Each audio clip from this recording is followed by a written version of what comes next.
Today we're at the Chicago Code Camp, and I've got a bunch of guys here from Rockford, Illinois. Can you guys introduce yourselves? Hi, Michael Hopkins. John Weber. John Bird. Kevon Hayes. Hi, I'm Jason Rotello.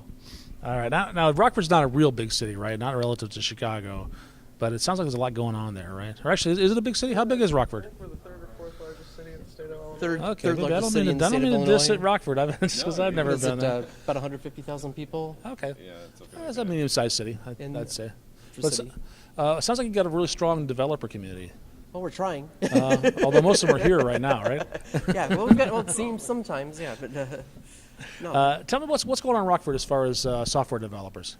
Well, we've got a number of different users groups that are happening. Grab that. Oh, we have a number of different users groups happening in Rockford. A few of the people who run them are here at Chicago Code Camp today, and let's talk a bit about them if we'd like to. Yeah, so Michael? which one do you run? I'm with Jason and a gentleman who's not here by the name of Chris Hoffman, who does Northern Illinois Coders, fourth Tuesday of the month, 6 p.m. Now that used to be a Microsoft user group, right? But now it's not. It was. Yeah, Yep. we've got a fairly small market in Rockford, so we decided to kind of go platform agnostic and try to get the broader community in as opposed to just focusing on one stack. Okay. All right, and you're running a PHP group, right? Yes, Northern Illinois PHP, and it's second Tuesday of each month at 6 p.m.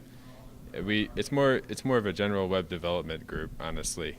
Besides, the PHP just signifies it's open source focused. Interesting. So I'm hearing the same theme again, that you're not focused on technology, that people want to learn something, they'll come to the user group. Definitely. Definitely. I mean, everything we do, nobody's a specialist anymore where you just work on one kind of database. So we all want to know about parts of everything we do. So. All right. John, you were telling me something about the city of Rockford is actually getting some. What was the? Yeah, we just something became across America. Or? Yeah, we just became the 35th Code for America Brigade city. Code for Rockford just started up about a month ago. Was it, guys? Yeah, and so Code for America is kind of it's geared around civic hacking and kind of getting developers, makers in contact with your local government leaders, project managers, and to the Code for Rockford group is they're kind of focusing around taking government data and making it open to the public, and so people can build apps against it, and just make that data more available to people as opposed to filing Freedom of Information Acts and things like that. Okay, so you talk about hackers. You mean people from the outside are going to come in and start building applications against government data? That's kind of the hope, yeah. I mean, it's things like it's all public data that is available, but it's just they're stuck in little systems everywhere, and so the Code for America group is to try to help make that data more accessible to developers. All right, Kevon, you used to work for the city of Rockford, right? Are you involved in this at all, or were you? Yes. Currently, I am not working for the city of Rockford anymore, but I try to stay active. It's part of what Jason said. Is another piece of that is see a need, fill a need, right? It's all about helping solve civic problems, and for the developers that in Rockford that do have extra time on their hands, they can come in and help get some apps banged out, so the citizens can benefit from that. Add something? What else is going on in Rockford? Oh, geez. We just did the Illinois Open Tech Hackathon. What's that? That came from earlier in the year, 5 different parts of the state, 5 different prizes, wasn't it? Yeah.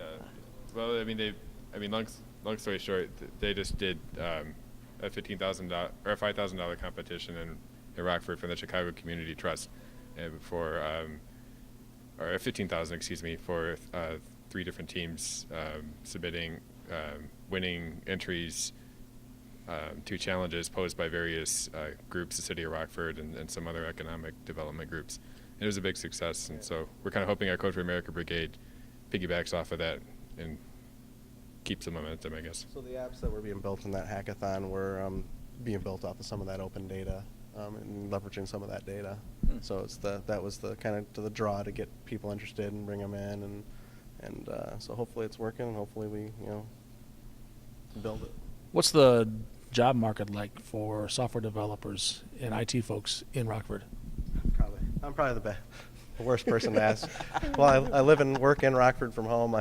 I work for companies outside of the Rockford area, so I'll leave it up. to Anybody have a I view an on that? opinion. It's in a liquid market. It's hard to find a job and it's hard to hire at the same time. So that's one of the reasons we think that these communities are important, because it connects employers and developers together who might not know about opportunities. Very word of mouth town.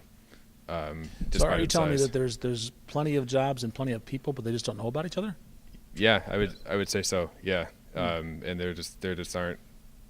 I don't know. There just aren't enough channels for them to meet each other, and so every time we get people together, we increase the odds of a good connection. Well, we're trying to build these groups up to get everybody connected, because I think there's Also a Linux users group, a Cocoa Heads users group. yeah, I mean there's still a there's WordPress certainly a users lot of group. developers there. We just need to get them in contact with the right folks. We've got a few I don't want to call them startups, but smaller growing tech companies that are definitely looking to hire developers. That's good to hear. I come from Detroit, which you might have heard we've had our financial problems get over compared to the Detroit. years. Yeah, Detroit and Flint, we get a lot of comparisons. Well, I don't know if this is comfort to you, but that comparison does not happen in Detroit. They don't call like Detroit the Rockford of the East or anything like that. Are you sure? No, I'm kidding. I was also born and raised in Detroit. Is that right? Oh, okay. It's true. What did I want to touch on? Oh, to kind of piggyback on what Mike said, we found out that there is a bunch of leaders and CIOs, CTOs in Rockford that wanted to get together and form a group and realize, oh, we already have several groups established. So the fact that there is a worker base and also a employer base that doesn't know about each other, that's true. Sure. Shouldn't be that way, but it's true. It just shows that we've got a lot of room to grow and improve, and building our groups and getting the people to come out and in contact with each other. So. You guys have any changes that you're planning for your user groups in the next 12 months? Well, what we do, trying to get Tech Tuesdays going on in Rockford, where every Tuesday night you'd have a different users group meeting happening.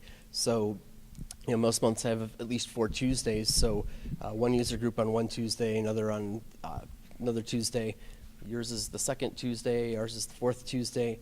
Months with 5 Tuesdays are going to be typically an apps and ales type event that I think the IT Roundtable is putting on. If I remember right. Yeah, they are. Just a little networking event. And get With people all the together. CTOs and the programmers and developers all together to network and I don't know. Less of a presentation, like education-based, event, as opposed to just networking and getting to know, Okay. people in the community. So how do the other Tech Tuesdays compare to just a standard user group? So that's just the name that we've kind of given them. So it's all of our user groups together that we've kind of labeled the groups together as Tech Tuesdays, trying so it to will- schedule things and It will be the user group meetings Yes, rebranded absolutely. Yep. to once again make the differences between them less Yeah. obvious. Instead of having the groups staggered all over the month, we're trying to just make it Tuesday each week of the Just month. make it easy. Tuesday nights. Tuesday nights in are Rockford geek is nights. Tech Yeah, Night. exactly. Exactly. Sorry, honey, Tuesday. Yeah. Exactly. It gets a chance to get out and network with other people, of course. And we found that if you have it consistent, you get more people to show up. And Yeah. that just makes it easier for people to get it into their mind, get used to going out and doing something tech-related on Tuesday nights is probably the easiest way to do it. You don't have a lot of other conflicts with other different meetings or church groups or whatnot. It just seems to be a very good night to do this for Rockford. It's a neutral date. So I used to run a user group in the Detroit area, and one of the big challenges we had is just getting the word out, letting people know this user groups exist. You guys have any? How is that working out for you guys, and what techniques do you use? I know we use Meetup, meetup.com, and we use that for RSVPs and to send out emails and a few different discussions and whatnot. Little mini discussion forum on a bulletin board. I know you So that's guys- great for connecting people that already know about the group. What about people that don't know it? There's a lot of people behind those corporate firewalls that just aren't aware that there's even such a thing as Tech Tuesday or user groups. That's where we're really, we have a lot of room to improve, and we're struggling there a little bit because we've got a little bit, a good start because we've all got kind of different backgrounds, and so our contact lists all look, different, and so in that sense we're able to, get a broader, word out. But So you're using your social networks yeah, to for expand sure, that. Definitely. for sure. But I mean, Twitter, there's still a Facebook, lot of folks LinkedIn. that aren't using, social networks these days. That's so. you know what I've discovered. The number one way to get people to come is word of mouth. Yeah. Get one guy from General Motors shows up and he goes back and he tells his buddies, and the next thing you know, he brings 3 of his buddies along, and it just kind of grows from there. Definitely. Anything else we should talk about that we haven't? When are you coming to speak for us, David? I know it's in September, and it's the 4th Tuesday in September. Fourth Is that Tuesday right? of It's on my September. calendar. Yeah, I'm going to come and talk about Azure Mobile Services. I'm excited. Well, it was well, August, you know what? actually. Like 5 minutes after Oh, you I changed said it on August, me. All right. I got an email from DevLink. I'm speaking at Yeah, DevLink no the next worries. day in August. So I mean, but that brings up a good point.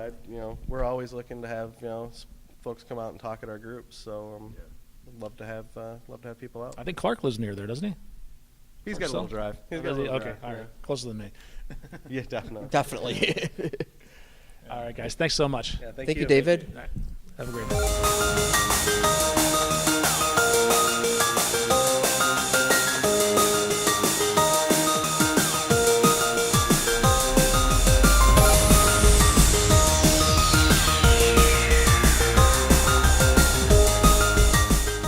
I'm here out with my friends at Chicago Co-Camp, and it's all about learning new technologies and things so we can grow and be better developers.